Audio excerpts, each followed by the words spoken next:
আসসালামু আলাইকুম। এক নজরে ২০২৬ ফিফা বিশ্বকাপের রেকর্ড সমূহ। কোনোটা যদি আমি এড়িয়ে যাই তাহলে কমেন্টে যুক্ত করে দিতে পারেন। প্রথমত এই বিশ্বকাপে ৪৮ টি দল অংশগ্রহণ করে, যা একটি রেকর্ড।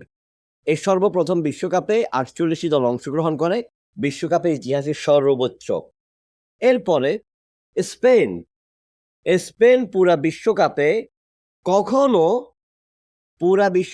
স্পেন কখনো ১ মিনিটের জন্য পিছিয়ে পড়ে নাই। ১ মিনিটের জন্য পিছিয়ে পড়ে নাই। এরপরে স্পেন পুরা বিশ্বকাপে মাত্র ১ টা গোল হজম করছে। পুরা বিশ্বকাপে স্পেন গোল হজম করছে মাত্র ১ টা। এক বিশ্বকাপে এক বিশ্বকাপে সর্বোচ্চ অ্যাসিস্ট। এক বিশ্বকাপে সর্বোচ্চ অ্যাসিস্ট ১৯৭০ সালে পেলে ৬ টি অ্যাসিস্ট করেছিল। কিন্তু ২০২৬ বিশ্বকাপে ফ্রান্সের ওলিসে ৭ টি অ্যাসিস্ট করে সে রেকর্ড ভেঙে দেন। এক বিশ্বকাপে মিডফিল্ডার হিসাবে এক বিশ্বকাপে সর্বোচ্চ গোলদাতা জিউড বেলিংহাম, ইংল্যান্ড। এর আগে এ রেকর্ডটি ছিল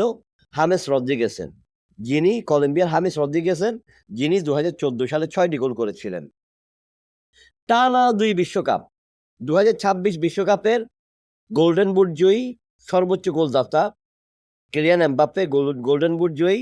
এর মধ্য দিয়ে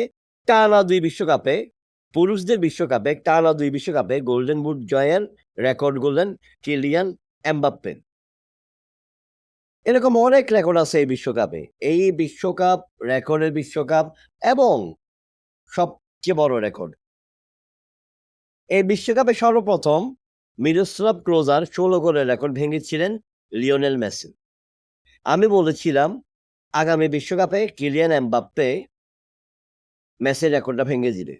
কিন্তু কিলিয়ান এমবাপ্পে ২০২৬ বিশ্বকাপেই এই রেকর্ডটা ভেঙে দিছে। কিলিয়ান এমবাপ্পে এই বিশ্বকাপে ১০ গোল করার মধ্য দিয়ে বিশ্বকাপ ইতিহাসের সর্বোচ্চ গোলদাতা। গোল সংখ্যা ২২, এরপরে লিওনেল মেসি ২১। স্পেনের গোলরক্ষক উনাই সিমন তিনি ৮ ম্যাচে মাত্র ১টি গোল হজম করেছেন।